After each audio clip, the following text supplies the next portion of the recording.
Hi friends, मैं doctor Mirza वकार bag, आपका paediatrician, आज छोटे बच्चों में कब्ज़ की समस्या को डिस्कस करने आया हूँ। दोस्तों, मेरे पास अक्सर माओ के फ़ोन आते रहते हैं और मेरे यूट्यूब पे भी बहुत कमेंट्स आते हैं कि मेरा 1 महीने का बच्चा है, 2 महीने का बच्चा है, वो 3 दिन पॉटी नहीं करता है, उसको कब्ज़ रहता है, तो उसको मैं क्या दवा दे सकती हूँ। तो इसीलिए मैंने सोचा कि आज अपने वीडियो के माध्यम से आप लोगों को अवेयर करूँ कि छोटे बच्चों में जो अगर कब्ज़ हो रहा है तो कब्ज़ आप कब कहेंगे कि ये कब्ज़ है या नहीं है, या और इसका हम एक इलाज कैसे कर सकते हैं। एक तो ये समझिए कि जो छोटे बच्चे होते हैं, न्यू बॉर्न हो गए या 6 महीने का बच्चा या 3 महीने का बच्चा, इनमें क्योंकि पेट की मांसपेशियां डेवलप नहीं होती हैं, तो इनको पॉटी करने में बड़ी तकलीफ होती है। वो कराते हैं, हालांकि पॉटी वो बच्चा पतली कर रहा होता है, बट वो थोड़ा बहुत स्ट्रेन करके जोर लगा के पॉटी करता है, तो सब माँ बाप को लगता है कि बच्चे को मेरे कब्ज़ हो रहा है। तो यहाँ पर मैं बताना चाहूँगा कि ये कब्ज़ नहीं है। बच्चे की क्योंकि मांसपेशियां डेवलप नहीं हुई हैं, इसलिए वो पॉटी करने में उसको जोर लगाना ही पड़ता है। तो ऐसे में आपको करना ही कि अगर बच्चा बहुत जोर लगा रहा है तो बच्चा आपका लेटा हुआ, बच्चे के दोनों पैर उठा के आप उसके एब्डोमेन की तरफ ले जाएंगे, तो सुकून से उसका प्रेशर रिलीज होगा और बच्चा पॉटी कर सकता है। तो ये तो पॉटी कराने का तरीका हो गया।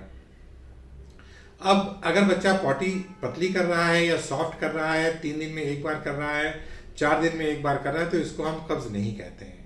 जो बच्चे माँ का दूध पीते हैं या बच्चे बॉटल पे भी हैं, तो वो दिन में कम से कम 3-4 बार पॉटी करते हैं।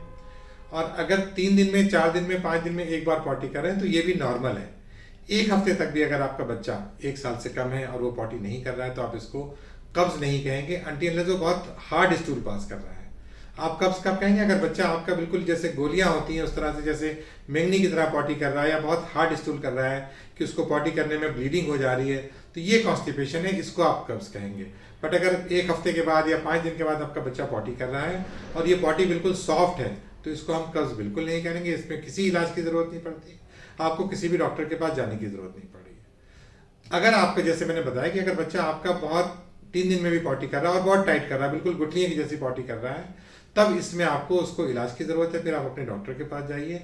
हाइपोथायराइडिज्म एक कंडीशन है, या हर्शस्प्रंग डिजीज एक कंडीशन है, या सिस्टिक फाइब्रोसिस, सिर्फ 2 या 3 ही कंडीशन ऐसी हैं जिसमें किसी बीमारी की वजह से बच्चे को कॉन्स्टिपेशन हो जाता है। अदरवाइज न्यू बॉर्न में, इन्फेंसी में, 3 महीने के बच्चे में कॉन्स्टिपेशन नाम की चीज़ कोई एग्जिस्ट नहीं करती। मेरे पास बहुत कम ऐसे बच्चे आते हैं कि बिल्कुल वो हड्डियाँ ये बिल्कुल गिल्टियों जैसी पॉटी करें। आमतौर पर 5 दिन में बच्चा पॉटी करता है, बट वो सॉफ्ट कर रहा है, तो इसमें इलाज की ज़रूरत नहीं है। अब अगर आपको इलाज देना ही है, मान लीजिए वो हार्ड पॉटी कर रहा है और 4 दिन हो गए, 5 दिन हो गए, और आपको लग रहा है कि पॉटी इम्पैक्ट हो गई है, फंस गई है, तो ऐसे में आप ग्लिसरीन सपोजिटरी यूज़ कर सकते हैं। ग्लिसरीन सपोजिटरी के ऊपर मैंने अपना वीडियो बनाया हुआ है। बच्चों में हम लोग लैक्सेटिव बिल्कुल यूज़ नहीं करते हैं। बच्चों में किसी भी तरह के कॉन्स्टिपेशन की दवा नहीं दी जाती है, सिवाय इसके कि आप सपोजिटरी यूज़ कर लें। अगर बच्चा आपका 6 महीने से ऊपर का है तो आप उसके खाने में रफेज बढ़ा सकते हैं। उसमें आप सूप में, जैसे पालक का सूप हो गया, गाजर का सूप हो गया है, थोड़ा सा एक्स्ट्रा पानी में आप थोड़ा सा शुगर मिला के भी दे सकते हैं। बट ये सब चीज़ें आप 6 महीने से कम के बच्चे में बिल्कुल ट्राई नहीं करेंगे। 6 महीने का बच्चा जो ऑलरेडी खाना शुरू कर चुका है, उसमें आप रफेज बढ़ा देंगे तो आपका बच्चा पॉटी कर लेगा। अगर उसके बाद भी नहीं कर रहा है तो फिर आप अपने डॉक्टर को दिखाइए। कॉन्स्टिपेशन की समस्या इतनी बड़ी है नहीं जो जितना कि हमारे पेरेंट्स इसको बना देते हैं। तो मेरी रिक्वेस्ट यही है कि इनके छोटे बच्चे हैं उनको मेरा ये वीडियो शेयर कीजिए, और अगर अभी तक आप लोगों ने मेरे चैनल को सब्सक्राइब नहीं किया है तो मेरे चैनल को सब्सक्राइब कीजिए, ताकि आपको इसी तरह के नॉलेजेबल वीडियोज़ मिलते रहें। ठीक है दोस्तों, तो अगले वीडियो में फिर मुलाकात होगी। Bye bye, take care, see you.